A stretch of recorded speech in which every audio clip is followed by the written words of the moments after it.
교독하면서 봅시다.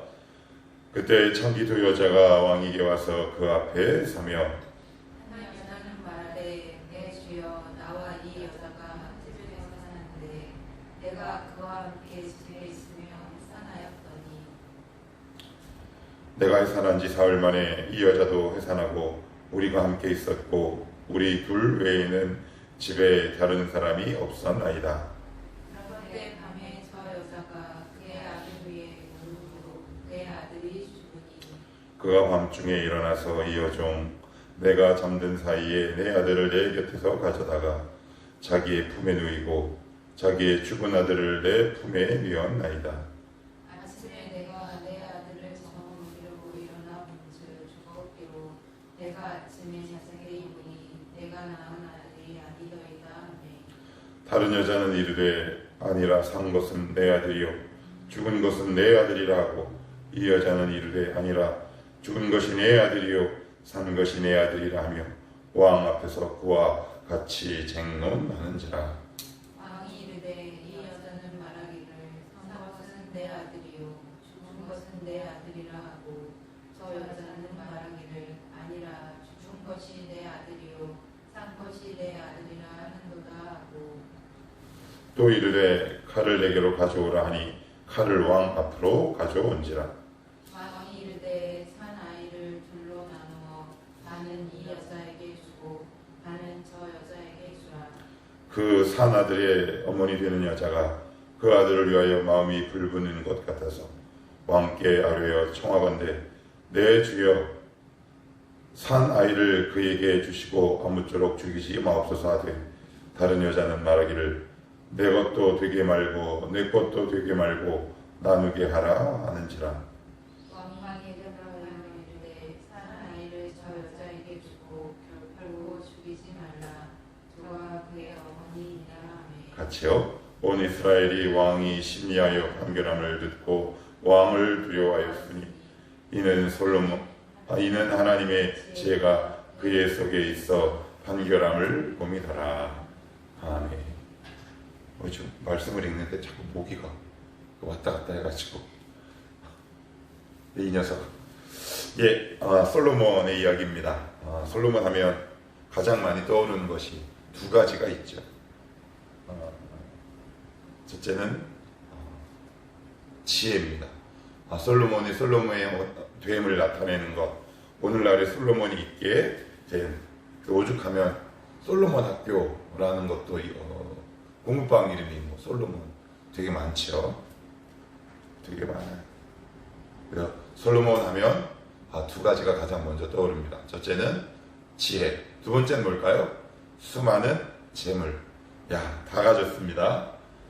그런데 어제도 말씀드렸다시피 우리가 잘 아는 본문일수록 그리고 잘 아는 본문일수록 오히려 그 본문에 집중하기 어려워서 성경이 말하는 본문이 말하는 진의 참된 의미에 우리가 이렇게 근접하기가 어려운 경우도 왕왕 있고 또한 목회자들도 설교할 때 가장 난감한 부분이 어디냐면 아주 낯선 본문이나 그 반대의 경우 너무 익숙한 본문 같은 경우 성도들이 이렇게 이해하기가 쉽지 않은 경우가 왕왕 있습니다.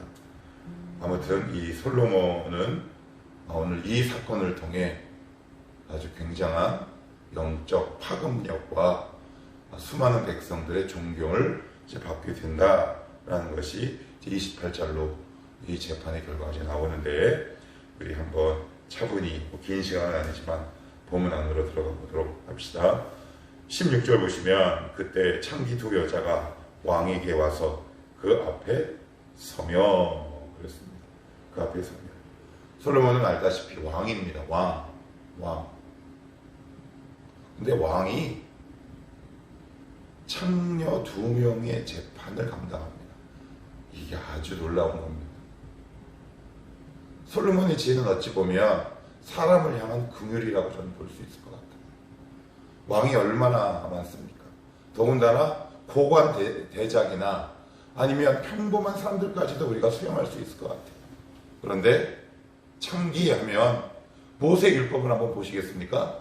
창기가 벌어온 돈을 나에게 가져오지 말라라는 말씀이 있어요.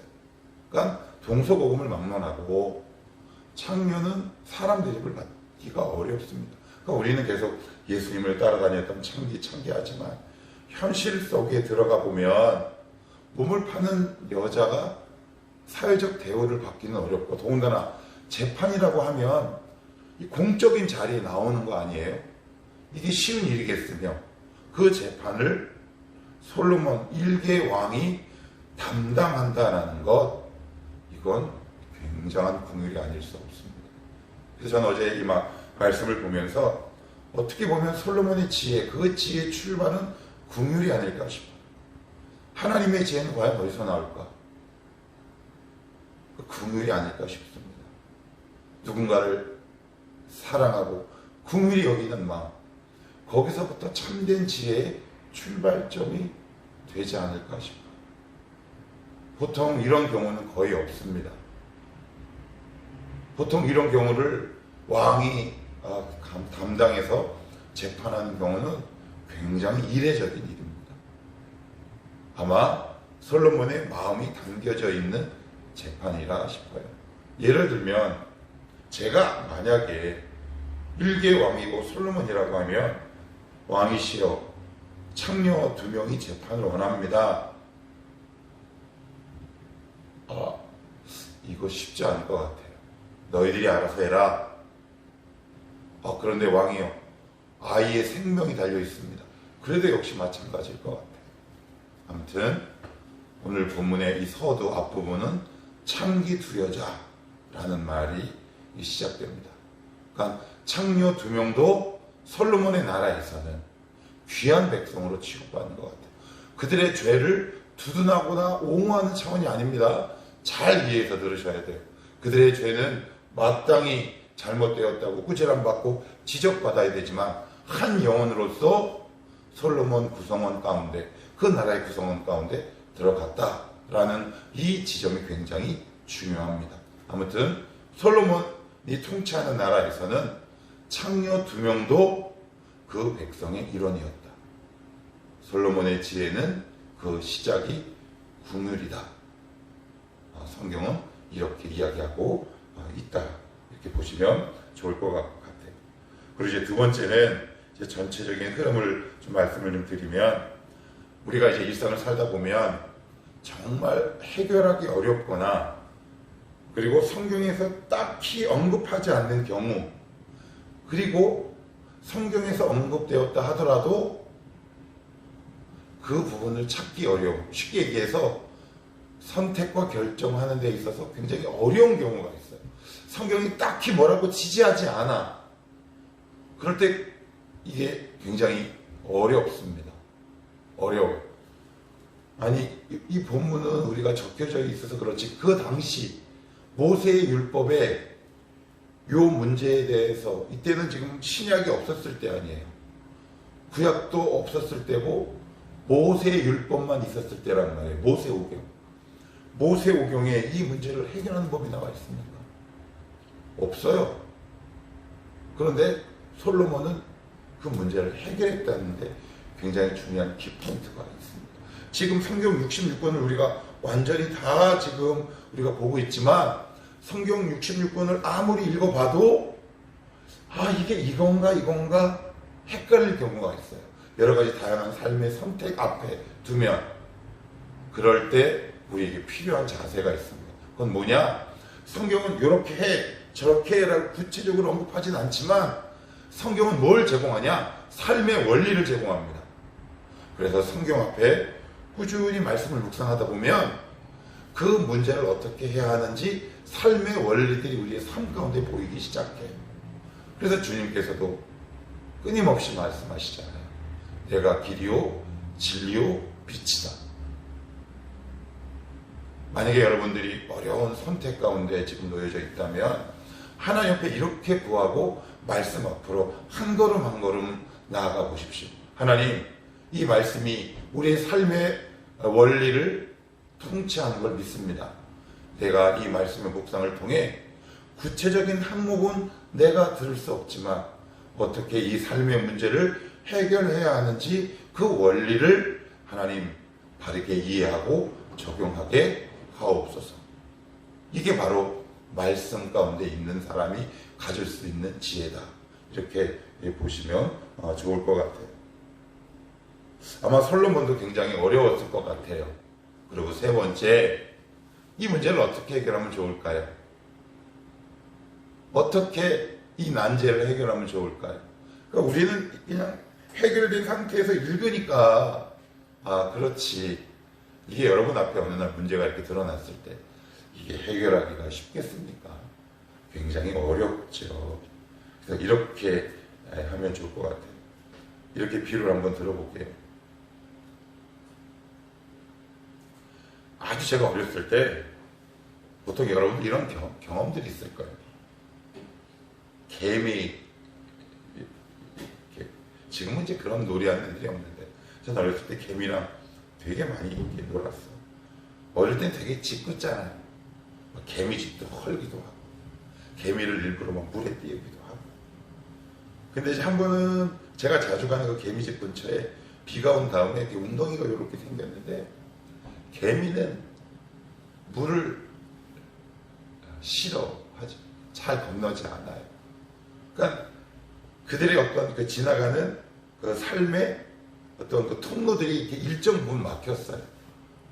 그래서 정이 드는 건지 그냥 지나가는 일회용 긍휼인지 모르겠지만 어린 마음에 제가 이렇게 조그마한 웅덩이를 흙을 갖다가 내가 이렇게 메워줬어요. 그랬더니 나중에 보니까 그 위로 왔다 갔다 하더라고요. 개미가 해결하지 못하는 걸 차원이 다른 존재가 개입하면 해결이 가능합니다. 이 땅에서 우리 3차원의 존재들끼리는 아무리 머리를 맞대도 해결할 수 없는 삶의 문제들이 있어요. 차원이 다른 위에 계신 그분이 개입하시면 가능합니다. 바로 오늘 본문의 핵심입니다. 이 땅에서 우리가 아무리 해도 그래서 우리가 기도하는 이유가 왜 그렇습니까? 내가 아무리 머리를 써도 아무리 방법을 강구해도 해결할 수 없는 문제가 있어요. 그럴 땐 어때요? 차원이 다른 존재의 개입이 필요한 겁니다. 그것을 성경은 두 글자로 뭐라고 얘기하냐면 지혜라고 얘기합니다. 지혜는 차원이 다른 누군가의 개입이 우리의 현 삶 안으로 들어오는 거죠. 그러니 이 지혜를 소유한 사람은 차원이 다른 삶을 살아갈 수밖에 없어요. 왜요? 이 지혜는 3차원의 지혜가 아니라 4차원 너머의 하나님의 지혜이기 때문에 그렇습니다.